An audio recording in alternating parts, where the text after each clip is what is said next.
All right, hello again. This is Ben Hitchcock Cross talking to you today. I got part 2 coming up of the Folaron versus Pamela McGilvery et al. Case here.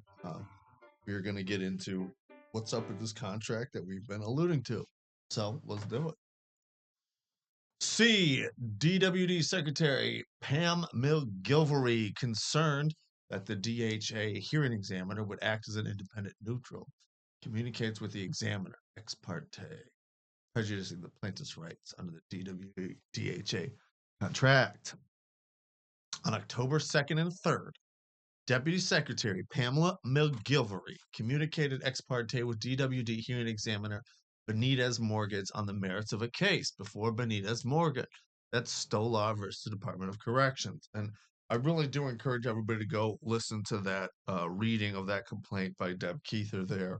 I think there's a lot of good information there about what happened there, because that's, I mean, that one is astonishing, and I think it's astonishing that meaning that what the hot mic judge said, I think it's astonishing. I think that part speaks for itself, but it's astonishing that also prompted Pamela McGilvery to go talk to the hearing examiner Eric DeFort, as alleged in his complaint. On October 2nd and 3rd, Deputy Secretary McGilvery communicated ex parte with DWD hearing examiner Benitez Morgan on the merits of the case. Deputy Secretary McGilvery also communicated ex parte with the Secretary of the Department of Corrections, Jared Hoy, and the Department of Administration Deputy Secretary Paul Hammer about the Stolar hearing, in which the undersigned counsel represents the complainant, as well as the plaintiff's pendant WIFA hearing. Apart from the plaintiff's counsel appearing on behalf of both complainants, Stolar's case against DOC is wholly unrelated to plaintiffs against MPS, except for the ex parte involvement of McGilvery. The Department of Administration Deputy Secretary, then Brian Hayes, DHA administrator, about his discussion, it sounds like there's a verb there, contacted Brian Hayes with Deputy Secretary McGilvery from Hammer to Hayes. Subject, Stolar hearing. Hi, Brian. This is an FYI, but Pam at DWD thought you should be made aware. The attorney referenced below was the same attorney that will be involved in the case that you were taking on from them, Paul. Now, what could possibly be helpful about that at all? What assistance could Pam McGilvery, the Deputy Secretary of the Department of Workforce Development, have for the Division of Hearing and Appeals hearing examiner for that case? It's not clear to me. And why would that not need to be communicated to the parties? Because ex parte communications need to be communicated to the parties. Administrator Hayes, who is statutorily mandated independent of the Department of Administration, forwarded the ex parte communication about the Stoll hearing to Examiner DeFort, and then added, FYI, let's talk about this. DeFort responded, thanks. The independent Hayes then reported to DOA Deputy Secretary Hammer. From Hayes to Hammer. Subject Stoller hearing on Wisconsin 2nd. Thanks, Eric. My administrator from the Milwaukee will be the ALJ in this matter. It will be in Milwaukee, and we can update Capitol Police in anticipation. And there's one thing I did not notice about this until now is you see how it says we. Unlike how the DWD claims that it's just the hearing administrator that's taking this action. Here it's we taking this action, which I think is very much the case here. DWD, via the Department of Administration, primed the newly appointed examiner, DeFort, to think the worst of plaintiff's attorney, prejudicing DeFort against plaintiff prior to the hearing. Boom. DWD, Deputy Secretary McGilvery, is a former plaintiff's employment attorney who is still licensed as an attorney, personally negotiated the contract between the DWD and the DHA. On information and belief, DWD Deputy Secretary McGilvery is familiar with the normal rate of pay for a hearing examiner. 22743-1G requires the administrator of the Division of Hearings and Appeals to establish a system for assigning hearing examiners to preside over any contracted hearing. The system must ensure to the extent practicable that the hearing examiners are assigned to different subjects on a rotating basis. The system may include the establishment of pool examiners responsible for certain subjects. Once a Wisconsin Fair Employment Act claim is certified to a hearing and assigned to a case to a hearing examiner, only that hearing examiner has jurisdiction over the case.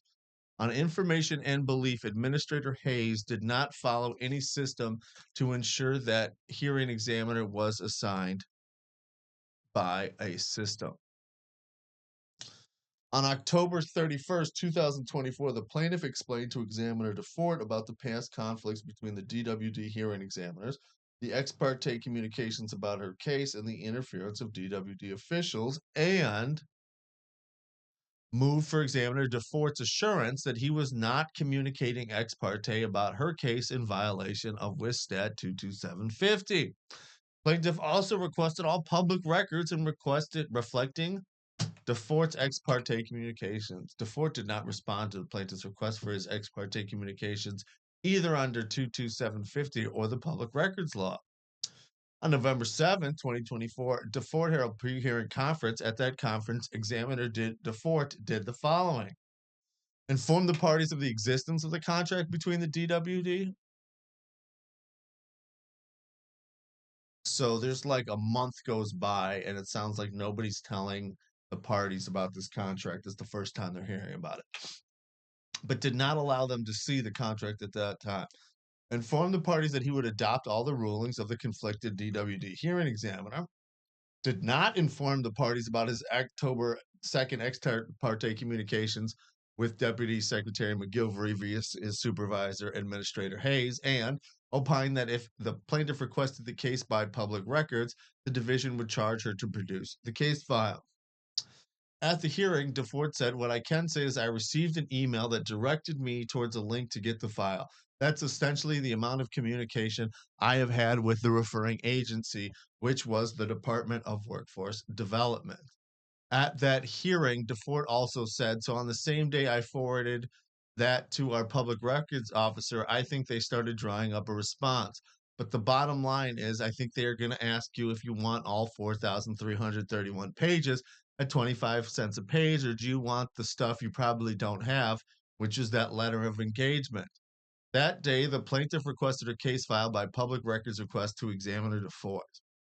Later that day, Examiner DeFort produced the DWD-DHA contract, which she showed that the DHA examiner shall adhere to the following pre-hearing decisions as the law of the case for this proceeding, enumerating 13 specific decisions Reinhardt previously reached.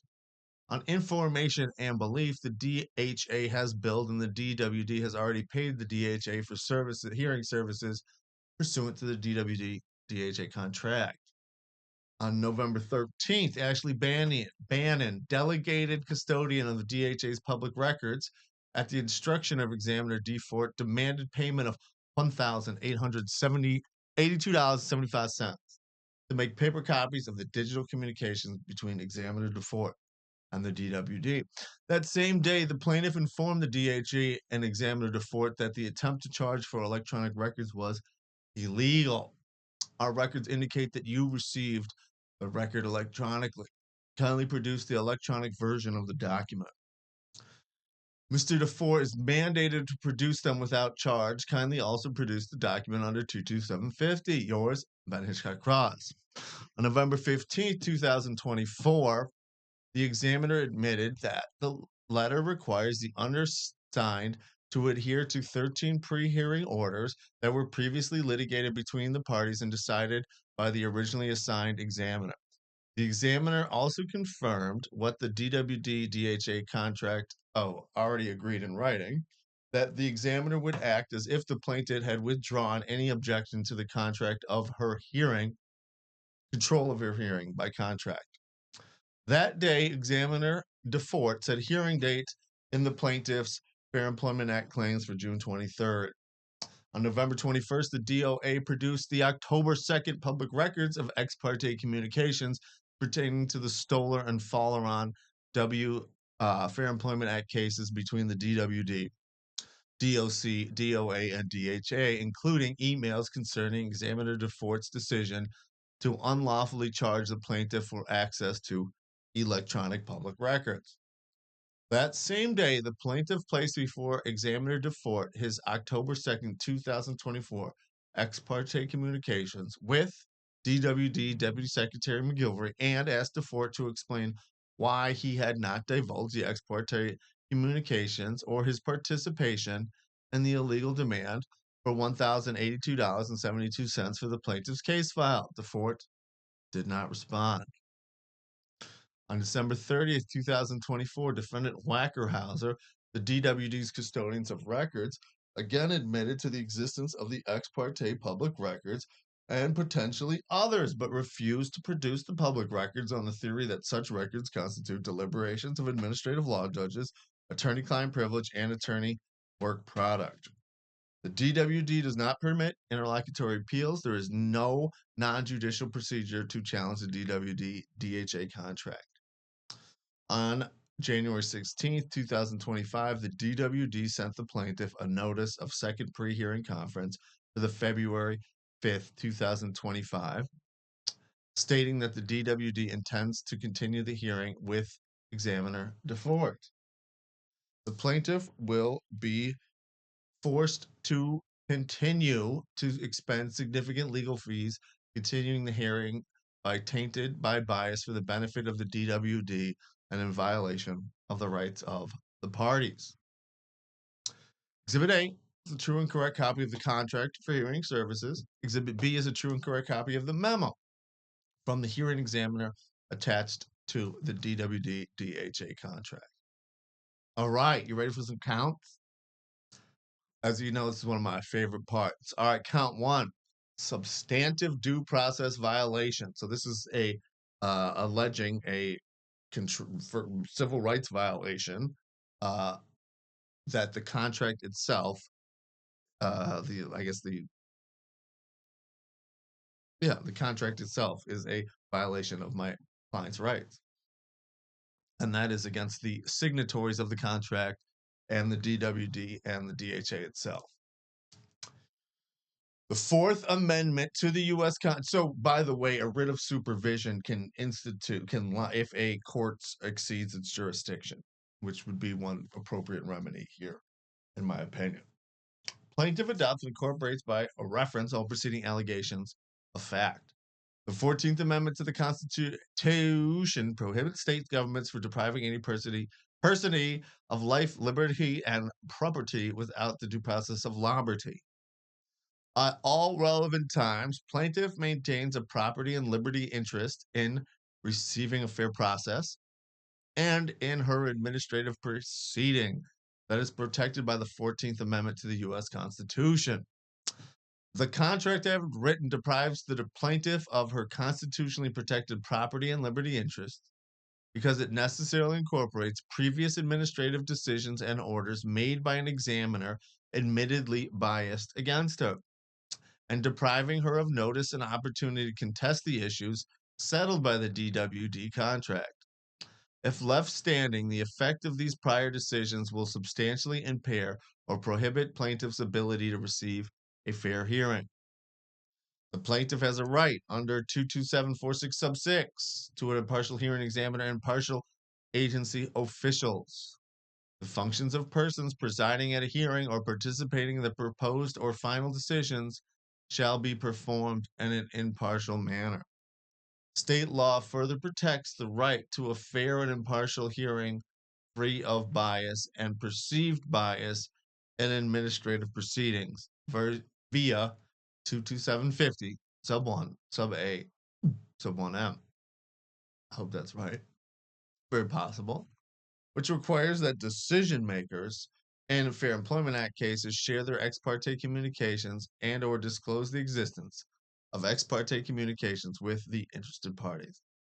The DWD-DHA contract, arbitrarily and unreasonably, with no substantial relation to the public health, safety, morals, or general welfare, prohibits inquiry into whether any of the decisions Reinhardt made while associated with Furman should be reopened, vacated, or set aside.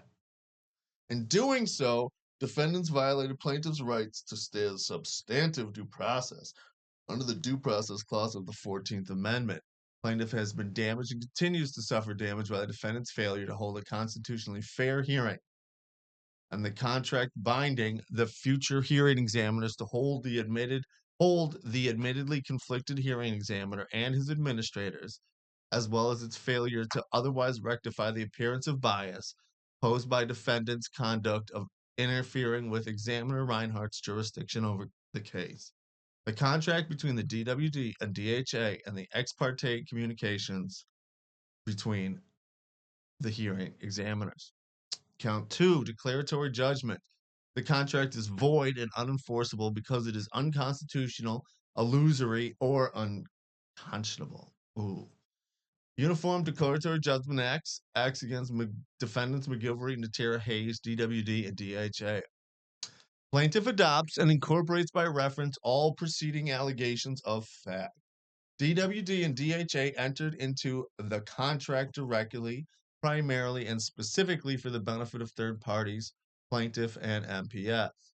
The plaintiff has a right to enforce the contract as a third-party beneficiary. The above facts render the contract unconscionable and unenforceable. The DWD contract is illusory because under no set of circumstances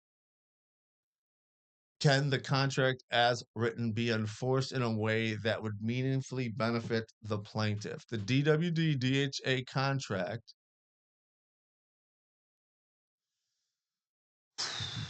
is voidable as against public policy because under no set of circumstances can the contract as written be enforced in a way that would hold an impartial, weefable hearing as required by law.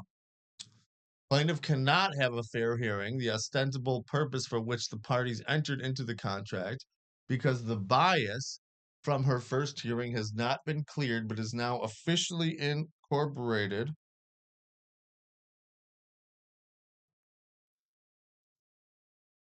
as the law of the case binding on successor Eric Examiner DeFort. The contract wrongfully prohibits reconsideration of 13 decisions, all of which should be open for review due to perceived or actual bias. Those, I think, are pretty interesting. The negotiation of the contract was kept secret in violation of the stats without her knowledge because defendants knew that plaintiff would object if they shared her plans with her. Plaintiff would not and did not implicitly or constructively consent to the terms of the contract because those terms are directly adverse and extremely prejudicial to her. Count 3, or the third, if you will. Tortious interference with the contract against McGilvery and Hayes. Plaintiff adopts and incorporates by reference all preceding allegations of fact. Plaintiff is an intended third-party beneficiary of the DWD-DHA contract. Defendant McGilvery and Hayes interfered with the contract by communicating about the plaintiff's hearing ex parte, prejudicing plaintiff. The defendants intended the interference. The plaintiff is damaged because of the interference. The interference is not privileged. Count 4, violation of the Wisconsin Public Records Law, etc., etc., etc. Give us the records. Writ of supervision, appointing a neutral hearing examiner, enjoining the defendants from engaging in ex parte communications with the newly appointed hearing examiner without disclosing the same to the parties, enter declaratory judgment, etc. All right. Well, there you have it. That is the complaint against Pamela McGilvery, Ramona Natera, Brian Hayes, Jennifer Wackenhauser, Ashley Bannon, Department of Workforce Development, and the Division of Hearing Appeals, made by Teresa Folaron for their violations, essentially, of her due process right by contracting culminating, I should say, in the contract, which sort of spells out what Ms. Folaron would argue are prejudicial decisions against her made by um, Celsor and Natera and others, and not necessarily the hearing examiner supposedly assigned to the. So, thanks for sticking with us. We will keep you informed. I think that's fair to say. We do get busy from time to time, but thank goodness for the DWD hearing. We'll get some good ones, and we'll get back to Birmingham. Thank you so much.